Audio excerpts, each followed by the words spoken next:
the shotgun. Everybody knew who he was and knew him. They knew him. Right, he was the man. I saw the movie. Yeah, He had a big old funeral and everything. that's right. That's right. Really?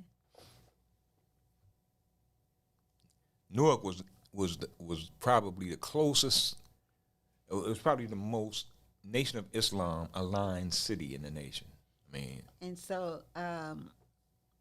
Malcolm's daughter put a hit out on the minister. Malcolm's daughter put a hit out on the no, minister.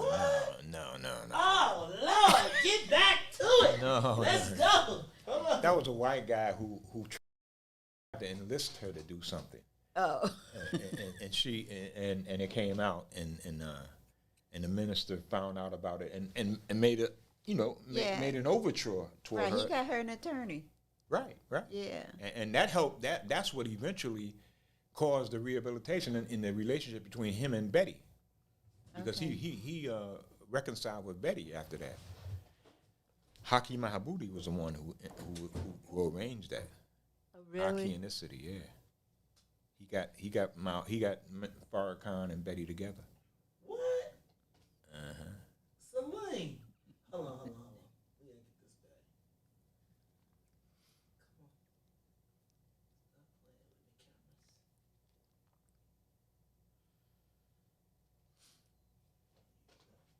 Maybe we should call her and let her know what's going on. I did. I told her it was an interruption. Okay. And she said, okay.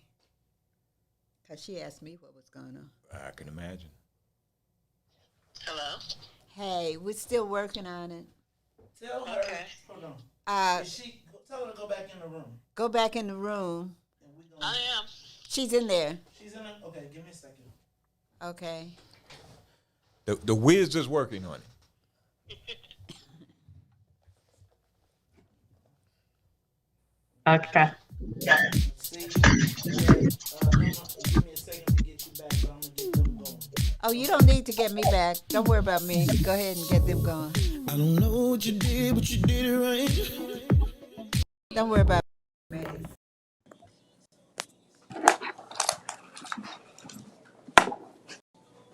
Let them right. Can't say you a dime, you're a 20 piece. Cause girl, you're the reason I be acting funny. Everything in me telling me don't let you get away. And all the guys looking like they wanna love you. Every day I'm your body, got not over my dead body. Why you gotta look so good? Why you gotta look so good? Once they fix it, we can go a little longer. When you put that grown on, why you gotta look so good? I'm gonna make a good excuse. I can look and see you're not an average chick. And we're back after that unscheduled interruption. I think we can attribute that to this tornado we've been having in Chicago. Tornadoes devastated the suburbs, and I think it kind of disrupted some of these cyber lines, these cyber connections. So, are you there, my sister? I am here. Can you hear me? I can hear you quite well. Yes, ma'am. So, what is your? We don't have that much time left, and I want to get your evaluation of all of this. I mean, what if you didn't write this book? What would you say are the most important aspects of this this piece of work? What would you point to as the most indelible impact that this book will have? I think that it's a great piece of journalism. And you really, if you're not sure what journalism is, you get to see what journalism can do as far as uncovering stories that we didn't know about people, and that's an important discipline to know that is out there. The other I would say is it's great on bringing in history and putting Malcolm in history, in the context of history, to show that, when people calling him a violence monger, right, and saying that he was preaching violence, and when actuality he's preaching self-defense, and and what he means by self-defense, and then what's so brilliant about him is just you get to see how who he is growing up in the context of his family and the world that he was navigating, and and you get to see, understand how brilliant what he was saying really was in the context that he was in. Mm-hmm. And this book, I really think it works hard to bring that to you, to bring that picture to you. And the writing is brilliant. I love the writing of this book. And one of the things for me, in fact, I think if there was no other reason to buy this book, the prose alone would be a reason. And a lot of people say who are not that into Malcolm, they say that some of the asides that your father goes into, the way he elaborates historical context, takes our minds off the subject. I disagree completely. I think it is a complete coloring of the context and helps us understand where Malcolm fits. In a lot of ways, we don't really know how he fits, and this helps us understand in ways that no other book does. Yeah, and we worked really hard to do that. I mean, and to me, I saw this early on that this was the aim of my dad, was putting Malcolm in context, and in a way that people have not seen him, and he really wanted to do that. And the other thing is that Dad, it was really important for Dad to understand when we talk about dealing with this false sense of inferiority, how Malcolm really gives us that language, and it's through Malcolm that we really can overcome this false sense of, recognize it in ourselves, but also overcome it. And I'll just very quickly use this example of when I speak to younger students, when I say, okay, Malcolm was said to preach violence, and he really was preaching self-defense. And why was he preaching self-defense? Because there were these incidents where you had clans coming into communities and doing the night raids, right? Mm-hmm. And he says, and then you go to the cops, you go to your local authorities, and they said there's nothing they can do for it. Mm-hmm. Mainly because they're the Klan members that rode into your community. But that's not what he said. What he said was that if they're not going to protect your rights as a citizen, it is your right and your responsibility to defend your property and your family. And yes, that's self-defense. And then he said, when you take that position, people and the media are going to paint you as the reverse racist, the reverse violent person, and that's just the way they're going to do it. But that doesn't mean you shouldn't do it. And Malcolm really, he did that. And when you see that, you understand that you have to take a position. You have to stand up and fight, for yourself. There's no other way to do that. And so Malcolm really, he synthesized that for us, and you really can't get around, overcoming that without going through Malcolm. Absolutely. And another thing Malcolm did was that sentiment really is what gave birth to the Black Panther Party, that notion of self-defense, and that we had to do it for ourselves. And even as he gave birth to the Black Panther Party, he also gave birth in many ways to the cultural nationalists, which was the ideological rival of the Black Panthers, through his notion of connecting to Africa, the cultural nationalists, the fact that we have a culture that is outside of the Anglo culture of the U.S. And so that gave, that nourished two strands of the Black movement, as well as, the Black Studies movement, when Malcolm was talking about us gaining scholarship about what happened in the Black world and not relying on white scholarship. So he gave birth to so many tendencies in the Black community that is really uncanny how he did it. Yeah.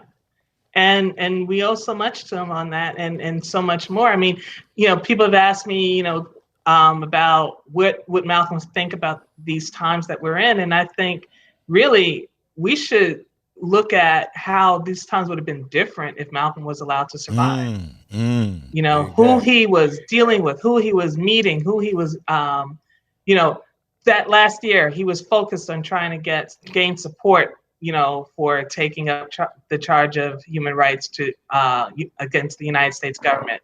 to the UN, and he was trying to gain international support on that. And in gaining in support, and again, I argue that even if he didn't get the support for that, the relationships that were flourishing, if those relationships were not flourish with those people, I think a lot of things would have played out differently. And I think that we need to think about that.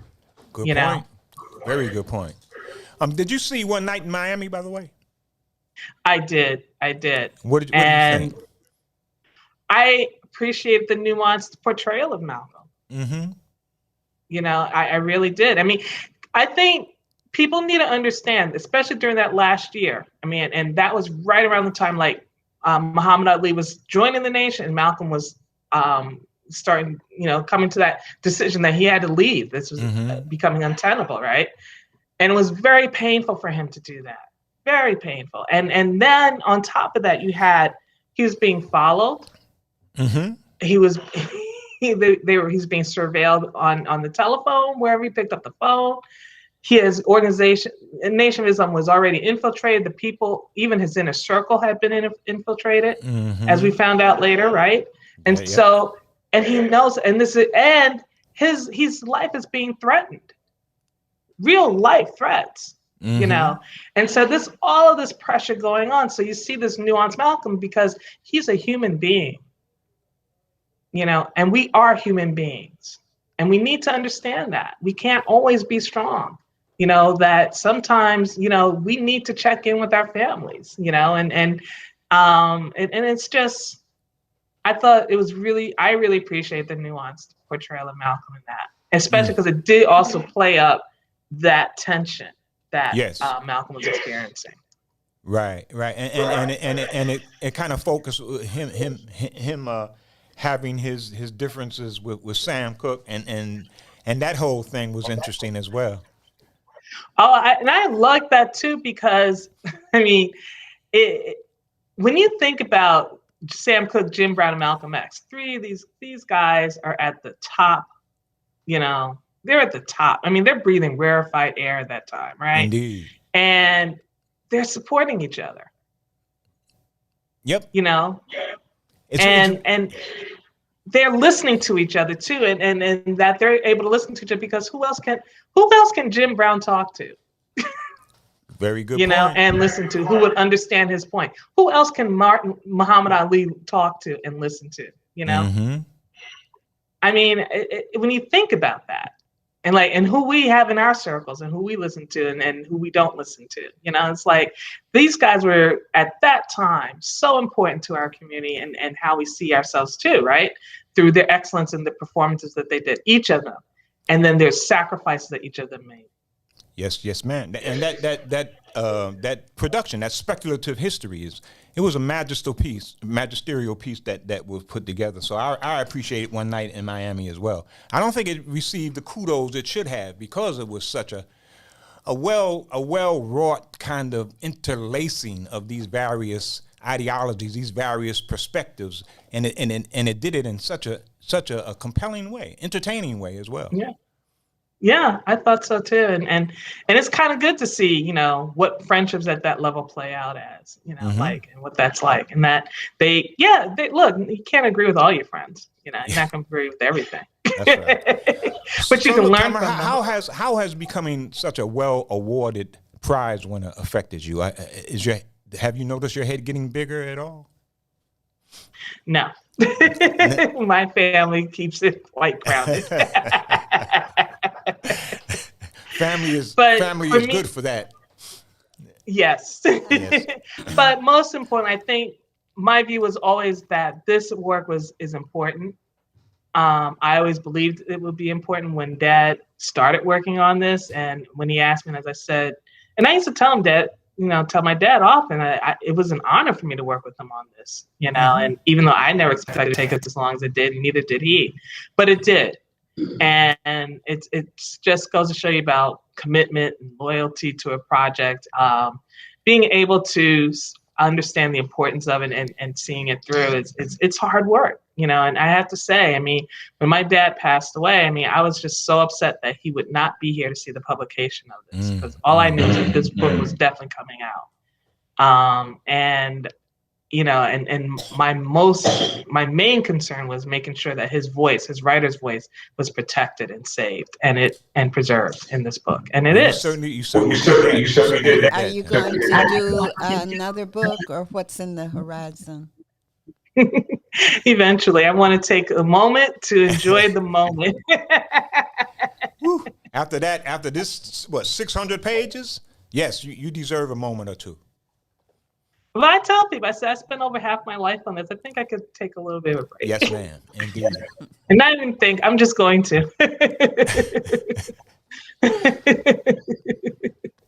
Very, very good. But I appreciate you, Salim, and Emma, and thank you also for entertaining my questions. I mean, it's not often we get to, talk with people who are living and experiencing the history too.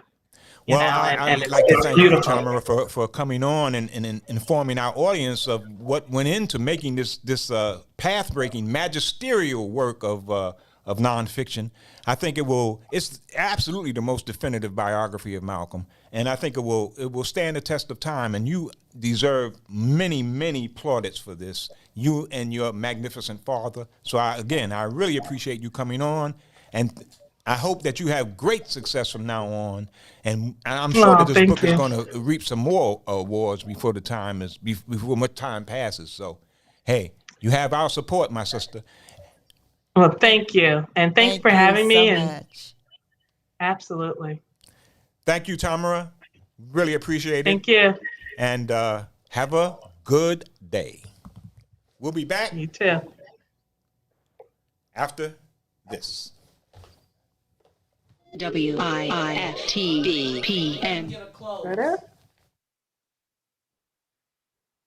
Is that it?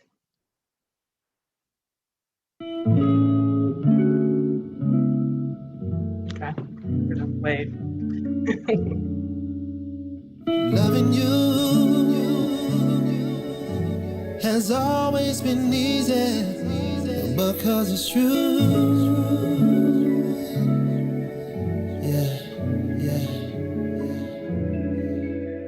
I would not believe if someone would have told me you would come along to reveal my soul. Cause I was done with love, my heart had grown cold. So cold. You had good energy, exactly what I needed. You walked in my life and placed the joy where was needed. Not a mirage, what I feel for you. Put that on God, girl, I'm loving you. Said it's easy to love, easy to love. Said it's easy. And we're back. Muwakkil'S World here, and I hope that you enjoyed this edition of Muwakkil'S World with Sister Tamara Payne. This, I don't know if you realize just how significant this book is, and how significant this interview was. It is a path-breaking volume, and any of you who are really interested in the life of Malcolm, you can't afford to miss it. It is the definitive biographical account of this extremely influential figure in our history. So please, if you get a chance, pick it up. And I hope that you enjoyed this particular edition. Emma, did you enjoy this edition? I loved it. Well, you were very book. influential in arranging this interview, so you deserve some kudos as well. The producer does. Thank you, my sister, and thank you, you folks in Muwakkil'S World. We hope that you enjoyed it, and we'll be back next Tuesday. Until then, peace.